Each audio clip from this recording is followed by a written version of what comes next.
English over there to our right in all the boxes. That's our new director, Brittany Whitley. Brittany, how is it going today?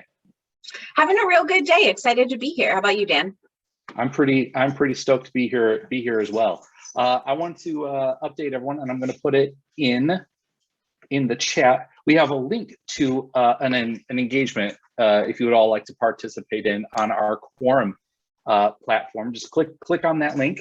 It's a link to our Quorum platform that allows you to share our latest science note on back to school mental health in the era of COVID-19, written by our wonderful local science engagement network, Nancy Hsu. So she was super nice enough to do that. So if you're not already signed up for the local science engagement network, make sure you put in your name, your address, your email, all that kind of stuff. What we use your address for really is so we can match you up with your local elected officials, and then it allows you to send an email like this, a targeted email to them. This one we have it set to go out to everybody's city council or city older people and your local mayor, with the hopes that maybe they can share some of this science with school administrators in their districts and in their cities. And also, I need to copy the link right here. If you want to help us write science notes like this, we also need your help. So if you're interested in writing science notes, we have a science note writing workshop coming up later this month that we're all very excited about. That will teach you all the ins and outs of writing science notes. We do write these from an honest broker perspective, and that's a very important part of these things, that we are not making policy recommendations with our community science notes. And we do try to use all these so that people like you, so scientists and researchers around Missouri, can help us share policy relevant science with Missouri decision makers in Missouri and around the Midwest. Brittany, do you have anything to add? I think that really covers it, Dan. I'll get us kickstarted here, introduce our topic today, and we have three wonderful panelists joining us. We're really excited to have Dr. Colleen Colliner, Dr. Sarah Soden, and Chris Horn from the Columbia Public School Board. And so I'm going to let each of them kind of do their own introductions, but just real briefly, let's start off with Dr. Colliner, who is an associate professor at the University of Missouri in the communications department. That's right. Yeah. Hi, I'm happy to be here. I have a PhD in communication where I focused on family communication. And so in my teaching and in my research, I'm really thinking about the messages that families are sharing with one another about what it means to be in a family, and how that contributes to the development of self and of our relationships. And so in that work, what I've done a lot of research on is parent-child communication, and most recently thinking about children's communication, where a lot of our parent-child communication research focuses on how parents communicate to children, but starting to understand more about how do children communicate to us, and really understanding how children are active agents in their socialization. And so thinking about children's experiences really centers their emotions, their mental health, and their unique perspectives. And in addition to the work that I do at the university, I'm also a family educator. And that means that I work with parents who have just a desire to hone communication skills in a way that promotes connection and allows them to navigate difficult family experiences without sort of a lot of difficulty. So. Fantastic. Welcome. So happy to have you. Next, I'm going to quickly introduce Dr. Sarah Soden. She's the director of the Division for Developmental and Behavioral Health at Children's Mercy in Kansas City. Dr. Soden, do you want to give us kind of a 2-minute rundown of what your work is and how it relates to our roundtable today? Sure. So I'm a developmental pediatrician by training. So that means that the patients that I follow clinically are mostly children with autism or other developmental disorders. My group also includes, in addition to the developmental pediatricians, the psychiatrists and child and adolescent psychologists at Children's Mercy. And so kind of all of the mental health services that we provide are all kind of under sort of one group here, which is nice. And we are embarking on a big 5-year mental health strategic plan at Children's Mercy to expand our services across the board, all the way from the highest acuity services to services that involve really kind of meeting patients where they're at, which includes integrated behavioral health into primary care and also into schools. And so I can talk about how the pandemic has impacted all of that, however much or little you guys would like me to. And I also want to apologize, I'm in clinic today, and I do have another patient coming in, so I'm just a little, if I seem a little distracted, that's the reason. No worries. We appreciate you finding time for us today. It's great to have you. However engaged, if you need to step away, don't worry about it at all. Okay, I should be okay. Thanks. Yeah, great. And then our last introduction for the panel is going to be Mr. Chris Horn. Like I mentioned, Mr. Horn is a member of the Columbia Public School Board, sits on several committees there. Do you want to introduce yourself a little bit more, Chris? Sure, Brittany. Thanks for having me. I apologize for my tardiness, little technical difficulties. So I appreciate the grace. I won't spend too much time on me and kind of what I do as far as a professional career. My expertise is nowhere near the level of Dr. Collin or Dr. Soden, but I do serve on our school board here, and I want to spend some time talking about kind of what our responsibility is as a board. And I just got to put my little asterisk here.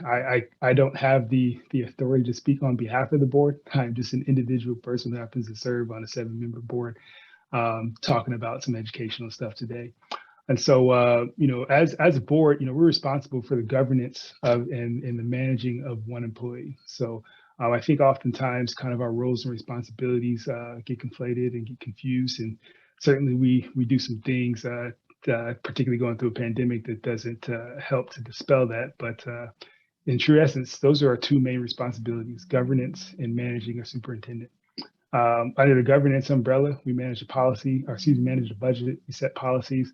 We make sure that we ensure our long-range facility needs. And then, in each of those functions are done in collaboration with administration, with CPS community, so educators, administrators, staff, and also with community at large. And then as far as managing the superintendent, that's a collaborative effort as well. Collaboratively, we set his expectations, set his goals, and together we set the vision, the mission, and the values of the district. And we direct the superintendent to go ahead and accomplish those. And so that's what we do as a board, and looking forward to our conversation today. Awesome. Thank you all so much. Again, it's so great to have you here. Like Dan mentioned at the beginning, the goal today is really to kind of empower local scientists and individuals to understand the issues surrounding student mental health, how this has been affected by COVID-19 and the return to school, and then understand ways that policies are made at the local level, at the state level, and the best way to kind of engage science in those conversations. We're really excited to have this in a Zoom format today so that we'll actually be able to have people answer questions. We do ask everybody that's here today in the Zoom room to be respectful, and if you have a question for our panelists, feel free to put it in the chat or use the raise hand function, and I will get to you as soon as I see you. Dan, I'll turn it over to you to start us off with questions. Yeah, we've come up with a bunch of questions and a number of topics that I have here on my iPad. So if you see me looking at the camera, that's what I'm looking at. And so we wanted to start off with recent trends in pediatric behavioral health. And I'm going to shoot the first question over to Dr. Soden at Children's Mercy. As the director of the Division of Developmental and Behavioral Health, your team is on the front lines of addressing pediatric behavioral health emergencies. What are some of the mental health trends Children's Mercy is seeing as the pandemic continues? Yeah, so the simplest way to answer that is probably everything that we had going on, but just more. So before the pandemic, there was already what people often call a mental health crisis in youth. Sometimes those words are overused, but I'm not sure that that's the case here. I think it's probably appropriate. We see that showing up in lots of different ways. One of the most significant is in our emergency department and our inpatient services. One of the things that's really been hard here, but also all across the country. So children's hospitals kind of band together and often compare notes and strategies and support one another. And the topic that comes up almost more than any other these days is how many behavioral health patients are on our inpatient services. So when psychiatric facilities are full, either because they're just full or because they can't take the same number of patients due to COVID restrictions, sort of decreased numbers of volume that they can take, they end up with us. And so they're in our emergency department, they're in our hospital, and we're doing the best we can to take care of them. But because it's not a mental health facility right now, the unit that we put those kids on, they're getting just not quite the care that they would if it was a mental health facility. So that's a piece, just the fullness of those units. And then the other is we have a lot of kids who, because of their developmental level, they may be incontinent, nonverbal, autistic, and have very, very dysregulated behaviors. And so those patients are also with us on inpatient as well. A lot of those kids aren't getting the services that they had been getting in the past, the in-home behavior services or the level of school-based services. And families are home, they're stressed. And so these behaviors are just kind of out of control. And so those kiddos are here with us in the hospital too. So we're seeing a demand on all fronts, on our outpatient services, all of our integrated services. But I think that that inpatient is the tip of the iceberg, where we're having trouble keeping care assistants at the hospital because they're getting injured by these patients. So it's a real kind of pressure point for us. The other population where we're really seeing a big increase in demand for services is eating disorders. So a lot of those young people who have been home without their kind of normal distractions and things keeping them busy are having either new eating disorders or flares of pre-existing eating disorders, which have been problematic.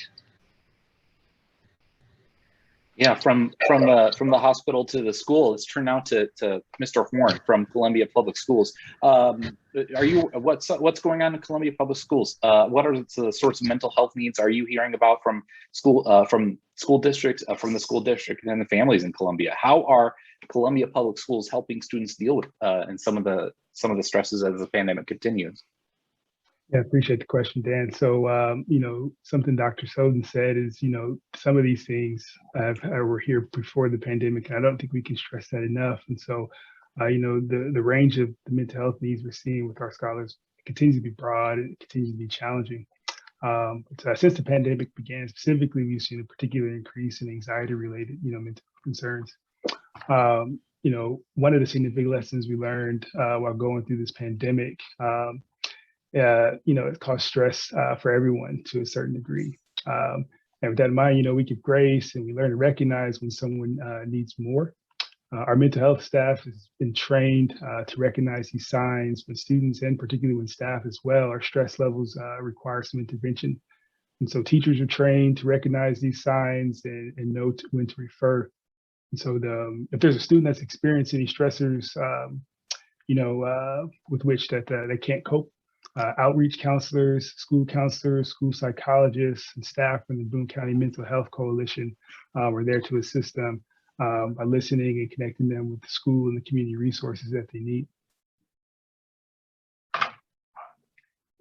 With kind of a virtual learning becoming the norm these days, have you heard any feedback from families after Columbia Schools went to virtual learning semester? Certainly did. So we received a lot of feedback. Some of that, most of us provided, and of course we observed some things as well during virtual learning last year. Like with many things, the impact on the student behavior, it was mixed. There were some students that thrived in virtual learning environments, where the stresses of attending school weren't present to begin with. And so, and on the other hand, there were many students who were disengaged. Staff and parents found it difficult to get them engaged, re-engaged. And some of the students continue to struggle with what it looks like to be, engaged right now. All right, this is questions for Dr. Colliner. Are the mental health issues for children and families related to the pandemic similar to the types of challenges that you've dealt with pre-pandemic? Yeah, and so to echo the other panelists, yes, we're seeing maybe an increase in intensity of pre-existing issues. One thing that COVID has really highlighted is some of the pre-existing fault lines, the inequalities, the insecurities that existed before the pandemic made families on the margins particularly vulnerable. And so families who've been able to navigate the pandemic quite well are the ones that have more financial security, more job flexibility, that have a broader network. Those are the families that are able to work from home or to pool resources with other families so they can meet the demands of their work. It's families that have, wage earning, shift work, that might have single parent households. Those are the families that in particular really suffered, and caregivers are finding themselves more stressed as a result of balancing the schedule changes. And so like Chris said, some students did really well, for some with different social anxieties or sort of non-neurotypical, situations. It was helpful for them, but we know for working parents, it was really stressful. And then when parents are stressed, that can some difficulties within the family system that we might see emerge in children's behavior. And so certainly it was a mix of an intense sort of deepening of existing issues and then adding additional stressors. Very good, very good. Before we switch to the next topic, we've had some new people join us. So I don't know if kind of the things in the chat go away. So I wanted to put the link again to our engagement campaign. If you want to help spread some of the science about pediatric mental health and mental health policy in schools, I have the link going up right now. If you want to help us, click on that link, and then what this allows us to do is to send our most recent science note written by Nancy Shu, who is also watching with us today. So thank you, Nancy. And that allows you to send it to your mayor and your older people if you live in St. Louis, or city council people if you live elsewhere in Missouri. The next topic is mental health and school policy. So first one is directed at Mr. Horn, and both Dr. Colander and Dr. Soden, feel free to chime in if you want to chime in. What policies do Columbia Public Schools have for responding to student mental health needs in light of COVID-19? Yeah, so fortunately, because of good boards that were here before me and currently the board that we serve, we've had some policies in place that created a framework to be prepared for these. There's three in particular, with one I want to highlight. One's more, a policy that's geared towards general student health and services and requirements. Another one, while kind of a bit on the extreme, but still under the umbrella we're talking about, we have a policy particularly to pertain to suicide awareness and prevention. But really, the policy that's at play here, particularly we talk about our mental health concerns, is, it's policy JHD, which is our student health concerns. And so this policy in and of itself outlines the components for our student counseling program. In particular, the responsive services offered to the students includes a range of options, including brief counseling, consultation, and referral. It also has specific language, which I read here. It says, in the event of a pandemic or emergency or school counseling, staff will assist students and personnel with emotional issues. The district's crisis intervention plan, it will include methods for continuing counseling support, even in the event of long-term school closure. And so, as I mentioned before, our responsibility as a board is to, set these sorts of policies in place. And this policy was last revised in March of 2019. And so, the framework was established by policy, and then the procedures that follow and the teams that were set up were in place to be able to be prepared for this pandemic and other similar circumstances.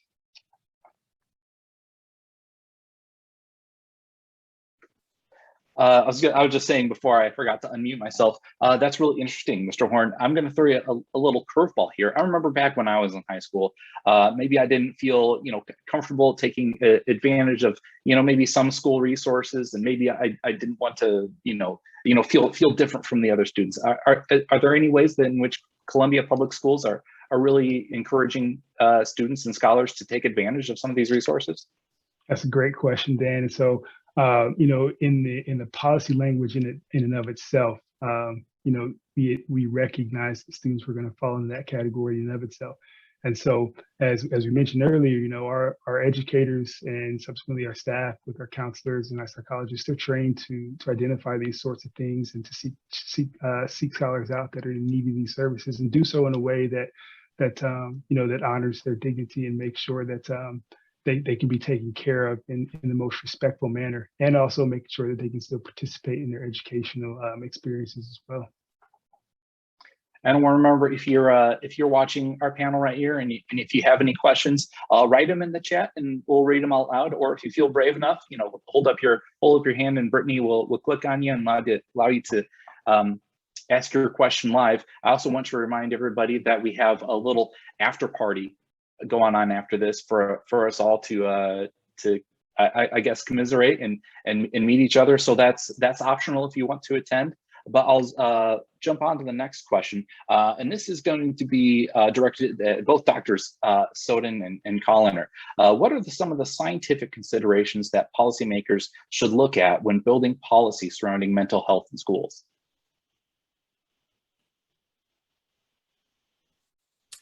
Yeah, so I'll jump in, and then maybe you can, Dr. Soden.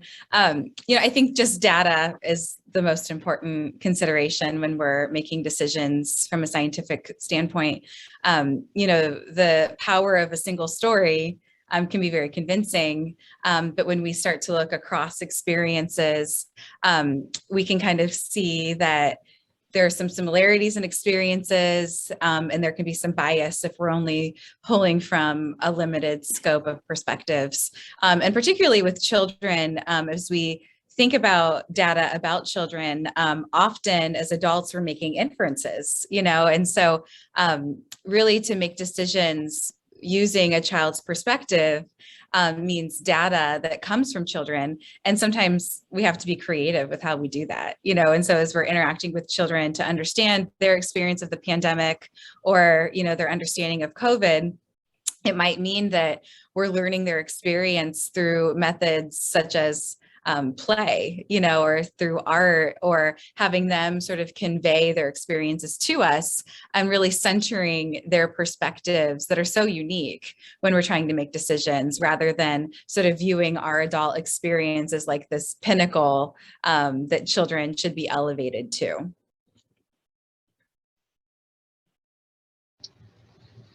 That's great. And I'll just piggyback on a couple of different things that have been brought up, because there are some researchers in my group who have generated some data on these topics. So one, being around stigma and suicide screening.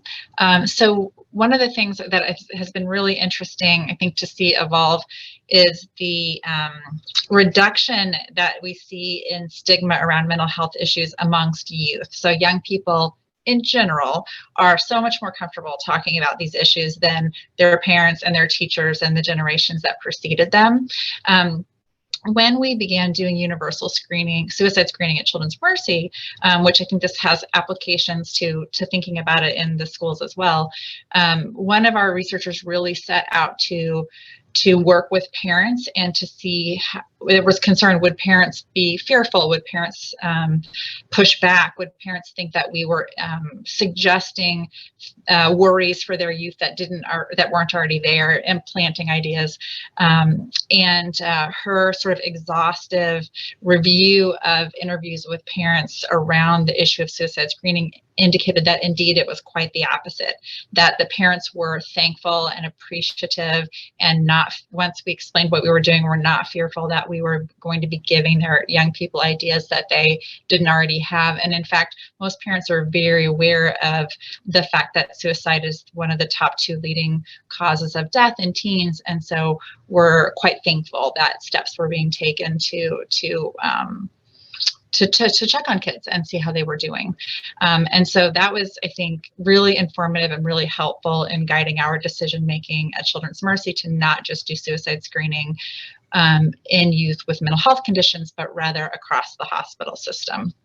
And I think really reinforces doing that in high schools as well. And then kind of a topic jump, but related to comments that have been made by others about that sort of divide. So one of the things that we've converted all of our behavioral health care to telehealth initially, and now we're slowly bringing back more and more in-person care and really proceeding in a hybrid fashion. And we had a group that works closely with our primary care population, which is largely a Medicare population, and set of families that don't have quite the access to resources that the general population does. And they really saw a huge, much bigger than we expected, divide between the ability of those families to take advantage of telehealth behavioral health care and their ability even to take care of in person. So we always think of telehealth as this great reducer of barriers. And indeed, in general, we have much better follow-up with telehealth, much better show rate, so to speak. But for our families who were more socioeconomically disadvantaged, many of them, the technology really got in the way. And so what we were finding is that some of those families who were most in need were only getting behavior therapy over the telephone. So no actual telehealth, no actual video connection for a year and a half or more for many of those families. And that really degraded the quality of the behavior intervention that we were able to provide. And I know similar experiences have been had in the schools where that sort of digital divide showed up as one of the barriers that separated families who handled all of this quite well and those who were more challenged by it. So Sarah, if I could kind of, go ahead. Kind of remark, those are such interesting and important stories that I'm so glad that you shared, and particularly about, mental health stigma and like what we as adults are often bringing and putting on children that they themselves don't have. And oftentimes we might think like, oh, don't worry about it, you're just a kid, or, adults know best. And I think that it's so interesting that children, they know what's going on around them. They might not always have the specifics of it, but they have knowledge needs, and so to be able to like talk to them head on about what's happening with the pandemic and what it means and what it doesn't mean, rather than just, it's fine, don't worry about it. Because they are very capable of having, very important thoughts about the world around them. And so again, just highlighting their experience and that, they're very comfortable with mental health, I think is just so interesting and important. That brings us up another question that I have, and I'm going to throw you another curveball. And we've talked about stigma associated with mental health, and my other question was when thinking back to when I was in high school, but it's so much different today being a child than it is when I was growing up. And I anecdotally I've seen what you're saying too, and my niece who just graduated from high school, there is a sense of less stigma when it comes to mental health. This question goes out to all of our panelists. What do you think is driving the reduced stigma in mental health for students? Dan, I think something that Dr. Colliner just said is right along the lines with that. Our children today, our youth today are aware, at least in my opinion, from my experience, they're more aware of things that are going around them than I was. And I'll highlight that, prior to the pandemic, I had the opportunity to sit with a class of sophomores at a local high school. And we were just talking about stuff and talking about things that are going on inside of their school. And, the topics that they led with and the opinions that they shared, I found myself surprised. And I had to ask myself, why am I surprised? What kind of expectations did I walk in this room with? And so I think a part of that as well is, when I think about education today and I think about what our youth are exposed to today in so many different ways, since we didn't have it, we are not as comfortable. And so because our educational experience was different, and dare I say the educational experience today is better, in some topics, our students might be more equipped or better equipped to discuss things than we are as adults. And that's not as easy to accept for everybody. One of the things that we feel, and I'm sure everyone here will agree, is that social media is such a double-edged sword. So there's that sort of highly curated side of it that results in tons of comparison of oneself to others, knowing every party that you're left out of and whatnot, which is a tremendous source of stress for many young people. But the flip side of it is that kind of more sort of out there, uncurated sort of sharing of everything side, in which young people are able to say, okay, you know, all these people are having those same kinds of thoughts and worries and concerns, diagnoses even that I have or that I might have. And so I think on balance, it's probably still a negative, but I do think we should give social media a little bit of credit for sort of at least giving young people kind of that instant access to others who might be dealing with some of the same situations that they are. Yeah, and to kind of go off of that, with social media and some of these societal shifts, I think that millennials and Gen Zs at times might get sort of a bad rap. But what we know about these generations is that they're some of the most inclusive and tolerant groups that we've seen in quite some time. And the openness that they have towards gender expression and sexual orientation and the way that they see the world as more integrated and less walled off, I think goes along with mental health, and that I think they'll lead us in that way by being more accepting. And as millennials become parents and are raising their children to become more open about mental health as just a fact of life, just like physical health. I think that Dr. Soden, you see a lot of really extreme sides of this, and then I think there's also going to be just more acceptance that's happening in some of these generational shifts.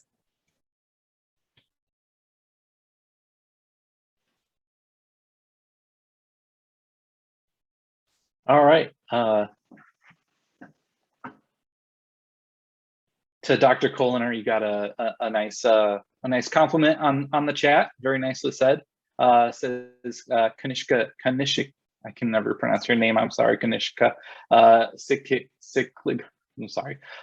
Anyway, onto our next question, and this is going to be directed at Mr. Warren. How do school board members make decisions about which mental health policies to implement, and what is the best way for scientists and the public to help and to be heard during this process? Sure thing. And so, collaboration is something that's big, and there's been a long-standing value held by our board about the importance of mental health and well-being. So specific to this, that policy I referred to, the JHD, is just one example of one that was developed in collaboration with parents, with guardians, with community leaders, agency personnel, students, teachers, and of course the Board of Education members at the time. And so, to answer your question, so future drafts will be handled in the same way, in a collaborative way. And so there's of course processes involved. We are a board, and so typically, any sort of new policy revisions or new policies goes to our policy committee and then subsequently to the board in a nutshell. But, anyone can contact the board and voice and add voice in these processes. Specific, since I know that there are researchers in the room, we have a specific policy that addresses, for anybody that's interested in conducting research. The superintendent has sole responsibility and sole say in kind of authorizing those. And so you can imagine with a school district our size, we get some requests here and there, but we're open to those sorts of things, and they add voice and they add value to helping to develop these policies as well.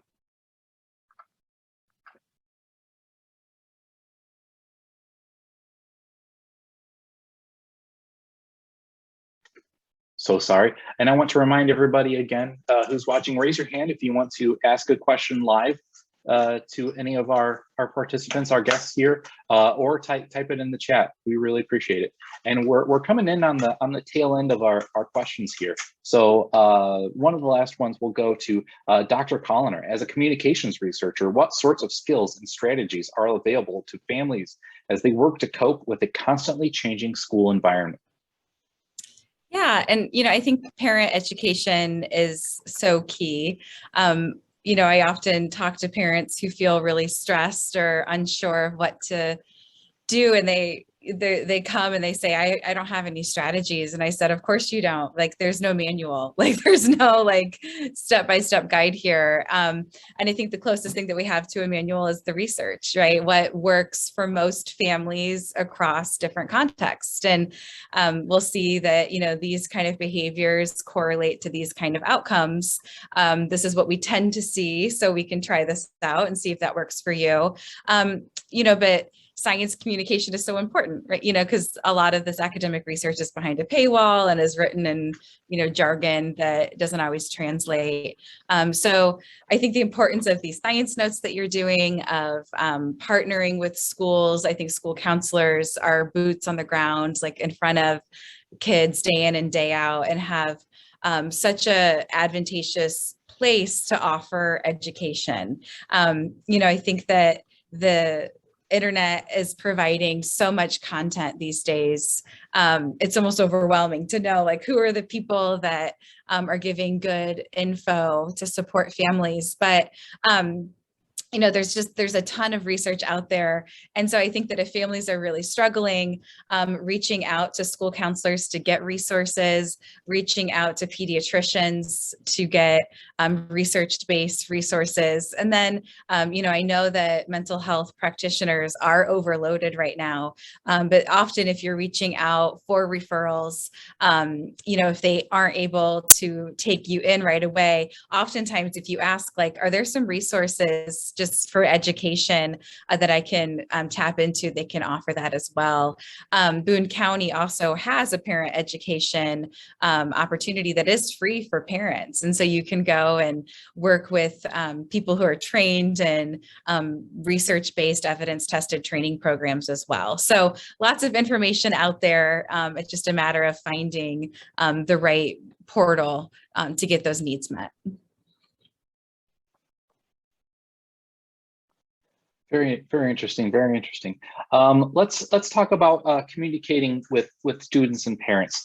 Doctors Soden and Colliner, what is important to consider when communicating with parents and students about mental health?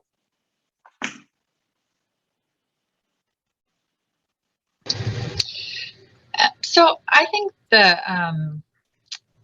I think keeping things simple is oftentimes underrated. So when it comes to, in the clinical environment, talking with parents, I always err on the side of keeping it simple, being straightforward, being honest. And I think parents can use those same, and listening more than talking. I think oftentimes when parents are fearful about having all the right answers for their young people, saying the right thing, saying the wrong thing, if we just remind them that 90% of what your child needs is to be heard by you and to have the opportunity to express themselves to you, and what you say isn't nearly as important as creating a safe space for them to talk and them to express themselves, not jumping too quickly, in fact, to answer their questions or to answer what you think their questions are, because you can actually inadvertently shut them down. So, sometimes it's really that simple message to parents of, it's okay, you've got this. All mostly 99% of what you need to do is just listen and create a safe, accepting space for your child to reveal and even perhaps to discover what's going on inside of them will get you most of the way there. And then having so many different modalities and resources, while it can be confusing and overwhelming. So we've got, internet-based therapies, and you've got therapists at hospitals like ours, and such wonderful people in the schools. I think, just turning to those resources that are in your environment and starting there with when the questions get to be too hard, get to be too much, get to be a little bit scary, I think is really, is really kind of my main message for families. I think that importance of holding space and, creating a safe environment is absolutely essential. I think that parents, because they're good parents and they love their kids, they often get very anxious, like, is there something wrong with my kid? And sometimes there is a mental health situation that might need intervention. And sometimes kids are just sad, and it's okay for kids to be sad. And I think that sometimes parents think like, oh no, my kid is sad. And they want to fix it and make it better. And in doing that, at times they might diminish their children's big feelings. And in doing so, the child then doesn't learn how to express those feelings, or they might be expressing those feelings in an inappropriate way. And so then punishing the child for that emotional expression can actually make some of these issues worse. And so encouraging children to express emotion, not to be afraid of emotions that feel uncomfortable or unpleasant, not dismissing those emotions, but validating them and say, like, I'm really sad that, I didn't get to go to school for a lot of the year. That is really sad, isn't it? Yeah, I'm sad about that too. Of course you're sad. You loved your teacher, rather than be like, it's fine, like, at least we were safe. I think a lot of times parents will just shut down some of those feelings because they don't want their child to be sad.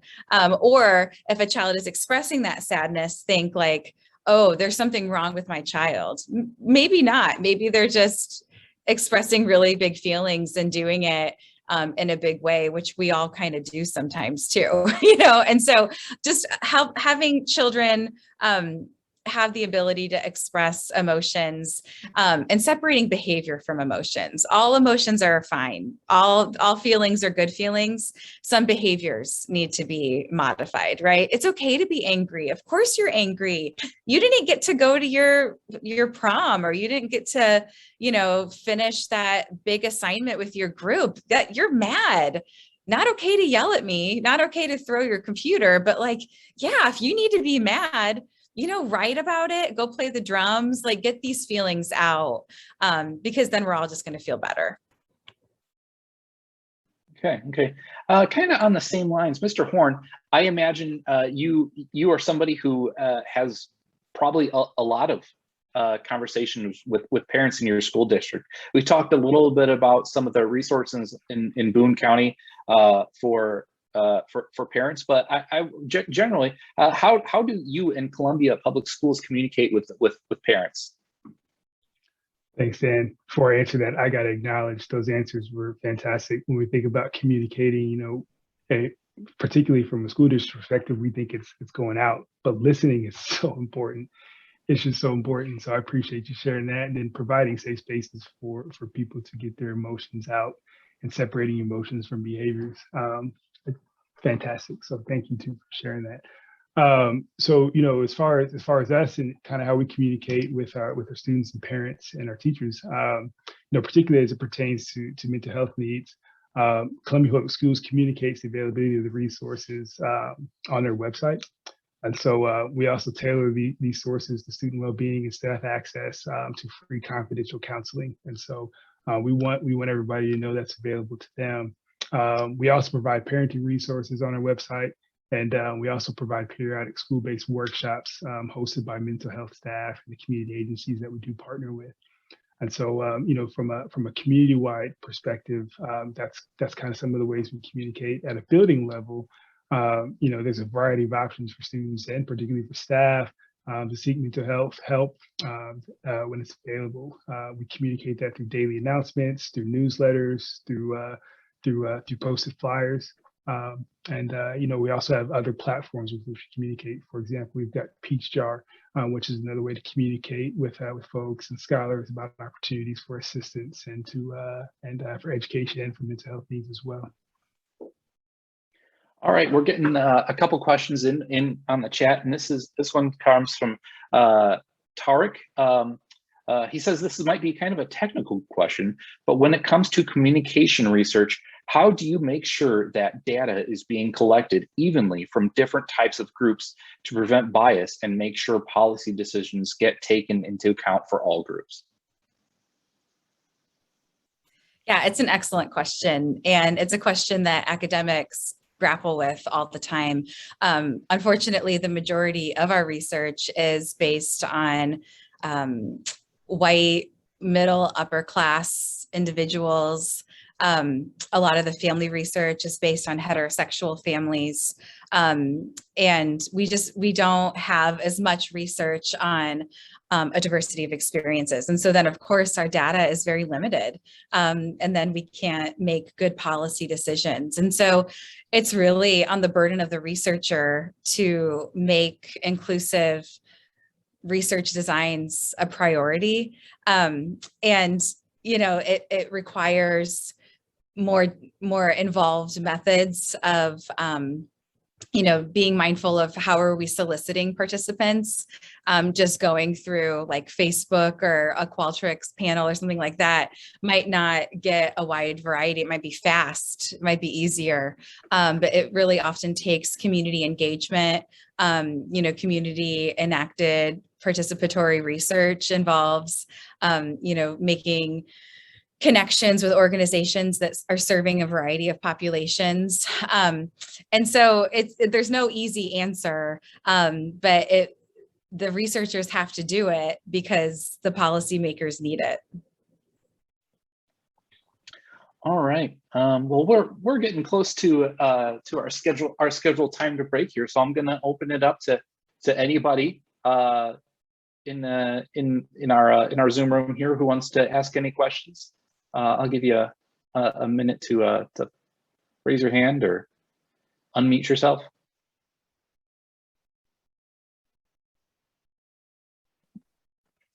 Hi, Dan. Hi, everyone. Hey, Josh. Familiar smiling faces here, which is always good.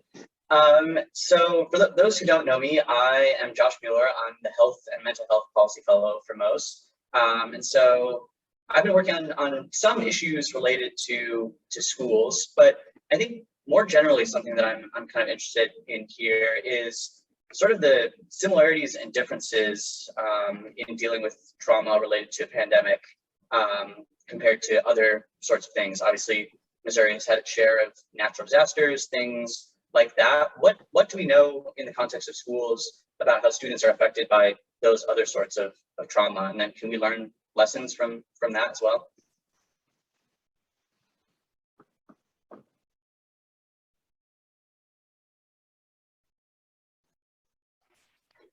I'll jump in there, Josh. To me, the things that we're seeing, particularly related to the pandemic, highlight some of the things you're talking about as far as the trauma that our students and our staff experience. And so I don't know that there's a straightforward way to address them. When we think about what something Dr. Colliner said earlier about separating behaviors from emotions. That's a training opportunity for our educators and our administrators when we have our students that are having, a hard day. We think about making sure that our curriculum, is relevant and reflects the students that are in the buildings. That plays into trauma as well. And so those are just two examples that jump to the top of my head as far as addressing these sorts of things. But I think it's from an educational perspective, particularly when we look at education in this country from a historical lens, I feel like it is the everlasting continuum trying to figure out how to do that. The only thing I would add to that is, and I agree with all of that, is I think about ACEs, adverse childhood events, and how cumulative they are. So, there's so much good data around the number of ACEs that a young person deals with in their life, correlating to negative outcomes. And so it's just a very cumulative type of thing. And I think for most young people, today, this is an ACE in their life, and maybe they're a kiddo whose life is going pretty swimmingly in other ways, and it won't have such of an impact. Or maybe they're a kiddo who has a few other ACEs. Most of them do. Parental job loss, so many that were impacted by the pandemic or that may have been there already. And so I think that's a piece that we need to be aware of, is kind of like, when are kids going to be sort of intermittently hitting those tipping points where they're kind of doing okay, and then the number of things that are piled up on their little shoulders are enough to sort of tip them into sort of needing, you know, more acute level of intervention, or they're at higher risk. So I think the ACEs research just very broadly is applicable to this. Yeah, that ACEs research is just so interesting and important. And I think two things that really come to mind with that is one, you know, early development being so impactful. I think a lot of times we think that little kids are resilient, you know, that they won't remember difficult things. But the latest research is showing, just with the neuroplasticity of children's brains, that they are making connections all the time, and they are more susceptible to trauma and to negativity. And with the ACEs, you know, there is like some of the big ones that we think of, like abuse and neglect, but toxic stress is really bad for kids. And the power of the adults in a child's life to make the child feel safe and secure and comfortable, even though this is a global pandemic that has a lot of scary components to it. It's a new virus. At the beginning, we were wiping down our mail, you know, and like we didn't know what was happening. That was very scary and stressful. And so it's this really difficult balance of giving children information, right? Like there's a virus that is new that we don't know, and it's kind of making us sick. So we're being super careful, and the doctors are researching it. And so giving them that information, but also keeping our stress at bay, because if we're, you know, distraught, if we're like finding ourselves like with a shorter fuse because of all the stress, that toxic stress can be really difficult for kids' development as well. I'm going to bring in one more question before we let you skedaddle. Tarek has another question, and I want to allow our buddy Josh to chime in on here if he wants to. When research meets policy, is it more common for researchers to reach out to decision makers, or is it the other way around? Sorry about my dog's ear. Well, I guess, yeah, I'll jump in really quickly as guest panelist here, working to connect science and policymakers, I suppose. I definitely don't want to speak for the academics on the panel here, because I think sort of this will vary topic by topic, context by context. Sometimes people have great connections and networks into the policy world. But I think one thing that I have learned from being a Most Fellow is often how separated those worlds are. I think the research environment creates its own incentives, and what you get rewarded for is not always translating your research into sort of on-the-ground policy in a way that is really rapid and true to what the research says. And likewise, policymaking isn't always rewarded for seeking out research in kind of a fast and thorough manner. So I don't think there's any one way that these interactions go, where it's always policymakers looking for research, or it's always researchers trying to sort of market their findings. I think it really is just a structural difficulty here that there are not necessarily enough places like this. And so to everyone here on this call, and to Dan, thanks for putting this event on, because I think these are the sorts of things that make that sort of communication possible. But I think that's really what we've identified as an organization, is just the need for these sorts of connections and conversations, so that it even occurs to either side of that conversation that I should be seeking out a researcher, or I should be seeking out a policymaker, because I have important things to contribute to that discussion. Yeah, the barriers between those two worlds are huge, you know, and it brings to mind a meme that I saw on social media where someone was talking about some difficult social issue and like, who could have seen this coming? And a sociologist responds, I did. I wrote an article, and for $250, you too can access this article for 24 hours, right? Like, it's just so silly that so much of the research is behind a paywall, that the ivory tower is really fortified in many ways. And so building connections like Most is doing, and having, you know, policy folks like Josh involved in things is so important. And for Missouri being a land grant institution, it really is part of our mission that we should be, you know, engaging with the people of Missouri. And so it's not always valued, but I think that the burden is really on researchers to make their work accessible and to make it relevant. I'll add there, just while I haven't had the opportunity as a board member to engage in research, particularly for activating new policies in my tenure, I will say that most, particularly Brittany and Josh, we visited a couple of times. And I think what we highlight there, something Josh said too, is about, you know, creating the space and creating partnerships and building those relationships.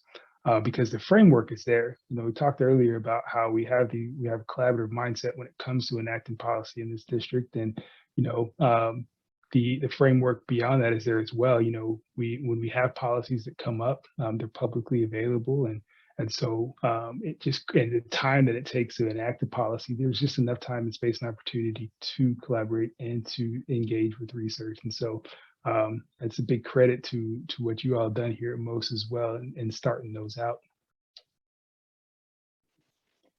I might piggyback on that, Mr. Horn, and just remind everybody that's kind of our DNA, is connecting policymakers with research. And I don't know how many of you were able to see the link that I posted in the chat earlier, so I posted it again.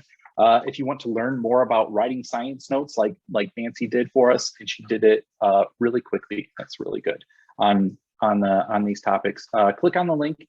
We've got a workshop so you can you know, learn to write science notes. And with that, we're up against the clock right here. Thank you to our guest, Dr. Sodden, Dr. Colliner, and Mr. Horn.